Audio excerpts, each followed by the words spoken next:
Right Telangana రాష్ట్రంలోని Jubilee hills ఉప ఎన్నికకు సందర్భంగా పోటాపోటీగా 3 అభ్యర్థులు కూడా కాంగ్రెస్ కావచ్చు, బీఆర్ఎస్ కావచ్చు, బీజేపీతో పాటు దాదాపు 100కు పైగా కూడా నామినేషన్ రావడము, అందులో కీలకమైనటువంటి నిరుద్యోగులతో పాటు అక్కడ ఓఆర్ఆర్ కావచ్చు, ఆర్ఆర్ఆర్ సంబంధించినటువంటి రైతులంతా కూడా వేయడం ఒక గమనార్హమని చెప్పుకోవచ్చు. మరీ ముఖ్యంగా విద్యార్థుల సమస్య మీద కావచ్చు, లేదంటే చిక్కడపల్లి హాస్టల్లో ఉండు, దిల్సుఖ్ నగర్ హాస్టల్లో ఉండు, ఉస్మానియా కాలేజ్ కావచ్చు, లేదంటే ఉస్మానియా యూనివర్సిటీ నుంచి ఆర్ట్స్ కాలేజ్ నుంచి ఎంతోమంది విద్యార్థులు కూడా తమకు సపోర్ట్ చేస్తారని చెప్పేసి ఒక ముక్త కంఠంతో కూడా ఈరోజు నామినేషన్ వేయడం అయితే జరిగింది. మనతో పాటు ఉన్నారు ఆస్మా గారు. నిరుద్యోగులకు తనకున్నటువంటి భరోసా అయింది, లేదంటే రానున్న రోజుల్లో ఎంతవరకు కీలక ఓట్ బ్యాంకును కూడా కైవసం చేసేటువంటి అవకాశం ఉంది. ఈ రోజు మధ్య కాలంలో చూస్తున్నటువంటి సోషల్ మీడియాలో గాడిద మీద కావచ్చు, లేదంటే ఆటో తిరిగి, లేదంటే బస్సులలో తిరిగి, ఇంటింటికి తిరిగి తమకున్నటువంటి ఓట్ బ్యాంక్ని ఎలా కొల్లగొడతారని చెప్పేసి, ఎలా నచ్చ చెప్తారు, ఎలా మేనేజ్ చేస్తారని చెప్పేసి అడుగుదాం. మేడం చెప్పండి, కాంగ్రెస్ ప్రభుత్వం అంటే మార్పు రావాలి, మార్పు కోసం అని చెప్పేసి ప్రతి ఒక్క నిరుద్యోగు ఈవెందో మీరు కూడా చెప్పేటువంటి పరిస్థితి. కానీ ఇంత తొందరలో ఉప ఎన్నిక రావడము, ఇంత తొందరలో మీరు యాంటీగా ఉండడము, ఇండిపెండెంట్గా గెలవడానికి ప్రయత్నం చేయడము ఎలా అనిపిస్తుంది? ఎలా అనిపిస్తుంది అంటే గెలిచిన తర్వాత మార్పు రావాలంటే ముందు రేవంత్ రెడ్డి మా నియోజకవర్గాలకు రావాలి, వచ్చి ఇక్కడ ఏం సమస్యలు ఉన్నాయో తెలుసుకోవాలి. ముఖ్యమంత్రి అయినాక గద్దెనెక్కి ఈరోజు గద్దె మీద కూర్చొని గాడిద లెక్క అసలు సిగ్గు లేకుండా శరం లేకుండా వ్యవహరిస్తూ ఈరోజు అక్కడ కూర్చున్నారు. ఈ రోజు దాకా జూబ్లీ హిల్స్ లో ఎన్నికలు ఉన్నాయి కదా, ఇప్పుడు నిన్నొచ్చి ఇక్కడ సభ పెట్టారు. కానీ ఇంతకుముందు కూడా 2 సంవత్సరాలు ఉండే కదా, మీరు ఎందుకు ఇక్కడికి రాలేదు? మరి ఇక్కడ ఎన్ని సమస్యలు ఉన్నాయి. ఇదే జూబ్లీ హిల్స్ కి రేవంత్ రెడ్డి ఎందుకు రాలేదు? నిన్న మాత్రం ఎందుకు వచ్చిర్రు? వచ్చి మళ్ళీ పైగా మీరు గనక మాకు ఓటేయకపోతే, మీరు గనక మమ్మల్ని ఓడిస్తే మేము ఖచ్చితంగా ఉచితాలన్నీ మీ స్కీమ్లన్నీ రద్దు చేస్తామని చెప్తున్నారు. సిగ్గుందా రేవంత్ రెడ్డి? కొంచెమన్నా నిరుద్యోగులకు ఉద్యోగాలు ఇచ్చుడు చేత కాలేదు. అన్ని 6 గ్యారంటీలు మొత్తం భగ్నం చేసిర్రు. ఓన్లీ ప్లకార్డుల వరకే మీరు పరిమితం చేసిర్రు, పేపర్ అడ్వర్టైజ్మెంట్లకే పరిమితం చేసిర్రు. ఇక్కడ చేసింది ద్రోహం జాలక బీహార్లో పొరుగు రాష్ట్రాలన్నింటిలో నిరుద్యోగులకు ఉద్యోగాలు ఇచ్చినాము, 6 గ్యారంటీలు అమలు చేస్తున్నామని ఉత్తుత్తి కబుర్లు చెప్తున్నారు. సిగ్గు శరం ఏమన్నా ఉందా మీకు? పైగా నిన్న ఏమంటున్నారు, మేము ఓడిపోతే ఇక్కడ మాత్రం ఖచ్చితంగా స్కీమ్లన్నీ రద్దు చేస్తామంటారు కదా. అసలు మీరు ఏం స్కీమ్లు ఇచ్చిర్రు చెప్పండి? గుండె మీద చేసుకొని చెప్పండి, మీ స్కీములు ఏం అమలవుతున్నాయి? అసలు ఏం అమలవుతున్నాయని చెప్పేసి మీరు ఏం రద్దు చేస్తారు? మీరు ఇచ్చే వాగ్దానాలు ఇవి చేస్తాం అవి చేస్తామని చెప్పాలి, కానీ వచ్చి ఉన్నవి కూడా రద్దు చేస్తామని చెప్తున్నారు. అట్లాంటప్పుడు మీకు ఓటు ఎట్లేస్తారు ప్రజలు? ఓకే, ప్రధానంగా తెలంగాణ రాష్ట్రంలో 6 గ్యారెంటీల పేరు మీద తెలంగాణ రాష్ట్రంలో కాంగ్రెస్ ప్రభుత్వం కొంచెం భారీ మెజార్టీ, అది కూడా రాష్ట్రాలలో ఉన్నటువంటి రూరల్ ఏరియాలో వచ్చినప్పటికీ హైదరాబాద్లో మాత్రం మకా పెట్టినటువంటి బీఆర్ఎస్ అటువంటి పార్టీల మీద నిరుద్యోగులకు అన్యాయం చేశారని చెప్పేసి వీళ్ళ మీద నిరుద్యోగులు కావచ్చు, మీతో పాటు ఉన్నటువంటి విద్యార్థులంతా కూడా ఉన్నారు. రానున్న రోజుల్లో ఇక్కడ ఉన్నటువంటి ప్రధానమైనటువంటి సమస్యలు యాజ్ ఏ మైనార్టీగా మీకు ఉన్నటువంటి ప్రధానమైనటువంటి సమస్యలు ఏంది మేడం? యాజ్ ఏ మైనార్టీగా చెప్తున్నా, మైనార్టీ డిక్లరేషన్ అన్నారు, ముస్లింలకు రిజర్వేషన్లు పెంచుతామన్నారు. మాకు ఇంకా ఒక ఖబ్రస్థాన్కి జాగా ఇయ్యనోళ్ళు మాకు ఇన్ని గ్యారంటీలు అమలు చేస్తారా అండి? మీరు అందులో భాగంగానే అజరుద్దీన్కి మంత్రి పదవి ఇచ్చారు.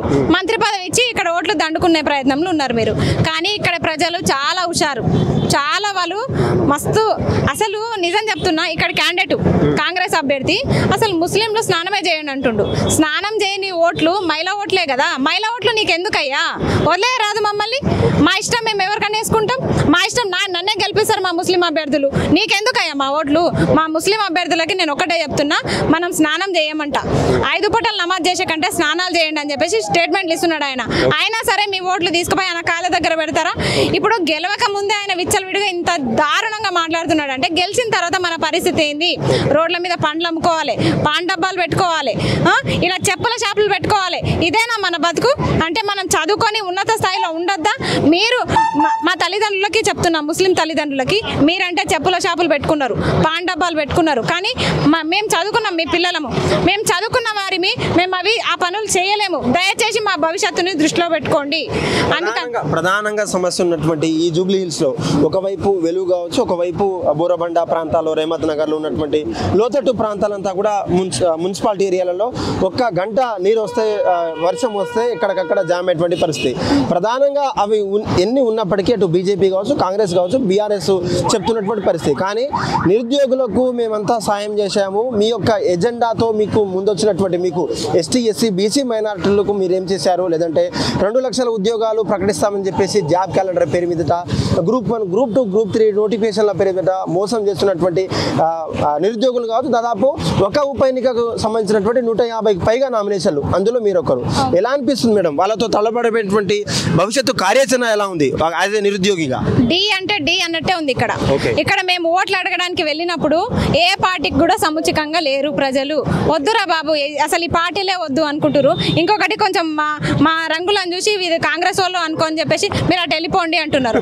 కాదురా బాబు, మేము కాంగ్రెస్ వాళ్ళం కాదు, మేము ఏ పార్టీ అభ్యర్థులం కాదు, స్వతంత్ర అభ్యర్థులము, మేము నిరుద్యోగులము. ఇక్కడ నామినేషన్లు వేసినామంటే అప్పుడు మా గోడు వింటున్నారు, అప్పుడు వాళ్ళ బాధలు చెప్పుకుంటున్నారు. అసలు డ్రైనేజీలు ఓపెన్ ఉంటున్నాయి, అసలు చిన్న పిల్లలండి దాంట్లో పడితే వాళ్ళ పరిస్థితి ఏంది? ఒక భవిష్యత్తుని మనం గుంతలో కలిపినట్టే కదా, వాళ్ళని బతుకున్న సమాధుల్ని కట్టినట్టే కదా వాళ్ళని. అసలు వాళ్ళ భవిష్యత్తు గురించి మీరు ఏం ఆలోచిస్తున్నారు? అసలు రిజర్వేషన్లు అది ఇది అని చెప్పేసి మీరు ఇంత మాట్లాడుతున్నారే, రాజకీయంలో మాత్రమే రిజర్వేషన్ల, నిరుద్యోగులకి ఉద్యోగాల్లో రిజర్వేషన్లు ఇయ్యరా మీరు? ఎందుకు ఇవ్వరు? మేము అదే అడుగుతున్నాము. మీ రాజకీయ స్వలాభాల కోసం మీరు రిజర్వేషన్ల పేరిట నాటకాలు ఆడుతున్నారు. మరి మా నిరుద్యోగుల భవిష్యత్తు ఏంది? నిరుద్యోగుల వల్ల గెలిచినామని స్టేట్మెంట్లు ఇవ్వడం కాదు, నిరుద్యోగులకు ఏం చేస్తారో చెప్పండి. ఇంకా చేసినవన్నీ చేసి చూపించండి.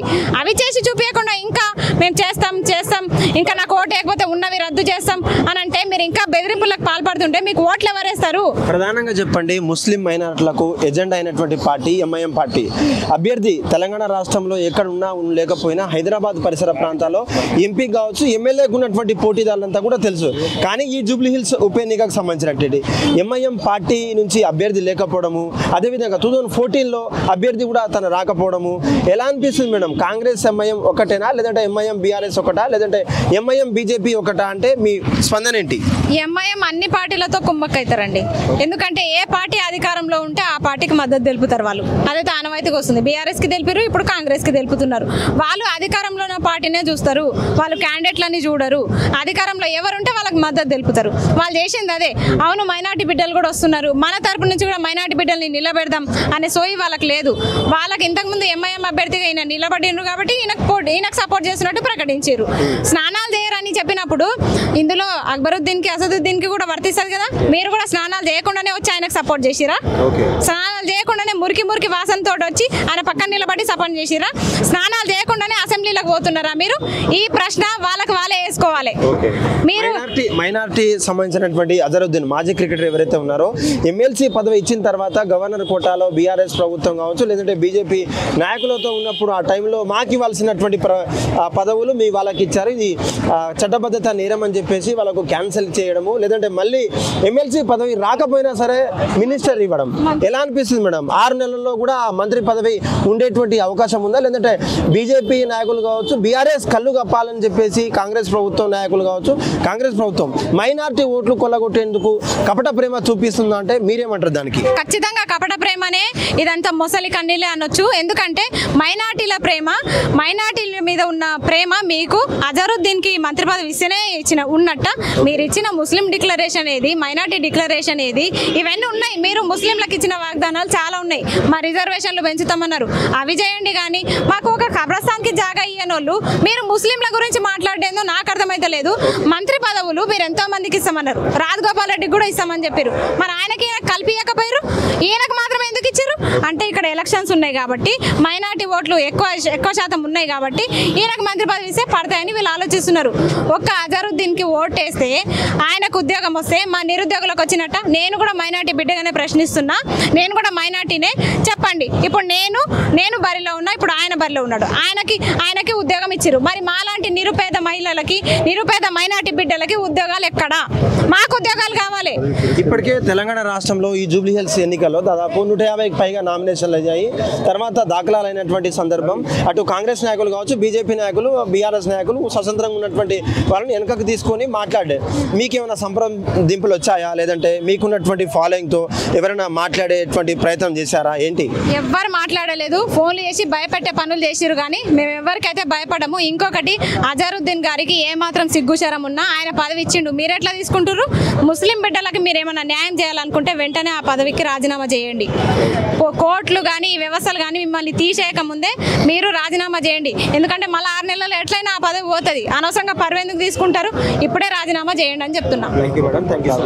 ఇది పరిస్థితి. తెలంగాణ రాష్ట్రంలో జూబ్లీ హిల్స్ ఉప ఎన్నికకు సంబంధించినటువంటి ఇప్పటికే అటు నిరుద్యోగుల సమస్య కావచ్చు, లేదంటే విద్యార్థుల సమస్య మీద ప్రధానంగా పోరాడుతున్నటువంటి ఒక లీడర్గా, ఒక స్టూడెంట్ ఆర్గనైజేషన్ నుంచి వచ్చినటువంటి నేను మహిళా బిడ్డగా, ఒక మైనారిటీ ముస్లిం బిడ్డగా కూడా నన్ను ఎంతోమంది ఆదరిస్తున్నారు. నేను చేస్తున్నటువంటి వినూత్న ప్రయత్నాలు కావచ్చు, లేదంటే అక్కడ ఉన్నటువంటి స్థానికులను నేను రోజు రోజుకు వాళ్ళతో చేస్తున్నటువంటి మాటామంతి కావచ్చు, ప్రోగ్రామ్ అంతా కూడా సోషల్ మీడియాలో పెద్ద పెద్ద ఛానల్లో ప్రచురించినప్పటికీ అనేక మంది బీఆర్ఎస్ నాయకులు కావచ్చు, కాంగ్రెస్ నాయకులు నా మీద దాడి చేస్తున్నటువంటి పరిస్థితి, బ్యాడ్ కామెంట్లో కావచ్చు, లేదంటే నన్ను తొక్కేసేటువంటి పరిస్థితి కనిపించింది. ఆనాడు 10 సంవత్సరాలు బీఆర్ఎస్ హయాంలో మేము మోసపోయినప్పటికీ ఇప్పుడున్నటువంటి కాంగ్రెస్ టైంలో కూడా మేము మోసపోతూనే ఉన్నాం. గత 2 సంవత్సరాలుగా మాకు ఇస్తున్నటువంటి జాబ్ క్యాలెండర్ కావచ్చు, లేదంటే ఉద్యోగ నోటిఫికేషన్ ఇవ్వకపోగా ఈ యొక్క జూబ్లీ హిల్స్ ఉప ఎన్నికలలో నేను యాజ్ ఏ ఉద్యోగిగా కావచ్చు, నిరుద్యోగిగా ఒక స్టూడెంట్గా ఉంటే నన్ను బెదిరించే కార్యక్రమం చేస్తున్నారు. దేనికి కూడా తల వంచేది లేదు. ముస్లిం మైనార్టీ ఓట్లు నాకు మాత్రమే పడతాయి. బీజేపీ కార్యకర్తలు కావచ్చు, లేదంటే ఇక్కడ గెలిచి వాళ్ళకు మంచి చేయాలని చెప్పేసి తాపత్రయంతో వస్తున్నారు. కాబట్టి ప్రజలంతా కూడా ఒక్కసారి నాకు ఛాన్స్ ఇచ్చి నన్ను గెలిపించవలసిందిగా కూడా తను కోరుతున్నటువంటి పరిస్థితి కనిపిస్తూ ఉంది. కెమెరామెన్ భానుతో కలిసి సురేష్ టీవీ బోరబండ నుంచి. హిట్ టీవీ యాప్, ఇందులో short news, live news, entertainment shows, movies, digital magazines తో పాటు మీ జిల్లా వార్తలను కూడా ఫ్రీగా చూడొచ్చు. ఇంకెందుకు ఆలస్యం, వెంటనే హిట్ టీవీ యాప్ ని డౌన్లోడ్ చేసుకుని ఫ్రీగా ఎంటర్టైన్మెంట్ పొందండి. Hit TV app. Hit TV app. Please download hit TV app. Hit TV app ని ఫ్రీగా డౌన్లోడ్ చేసుకుని ఎంజాయ్ చేయండి. మీకు నచ్చిన ఎంటర్టైన్మెంట్ కోసం హిట్ టీవీ యాప్ ని ఫ్రీగా డౌన్లోడ్ చేసుకుని ఎంజాయ్ చేయండి. హిట్ టీవీ యాప్ ని డౌన్లోడ్ చేసుకుని ఆస్వాదించండి, ఆశీర్వదించండి. ఇంతమంది సెలబ్రిటీలు హిట్ టీవీ యాప్ ని డౌన్లోడ్ చేసుకోండి అని చెప్తున్నారంటే ఎంత మంచి యాప్ ఆలోచించండి. అమెరికా అమెరికా అమెరికా అమెరికాలో చదవాలనుకునే వాళ్ళకి విశ్వసనీయమైన పేరు మన శౌర్య కన్సల్టెన్సీ. UK లో 1 year masters, UK లో 1 year masters, 2 years work permit up to 5 years visa. Contact Shaurya Consultancy. Contact 89851 89851.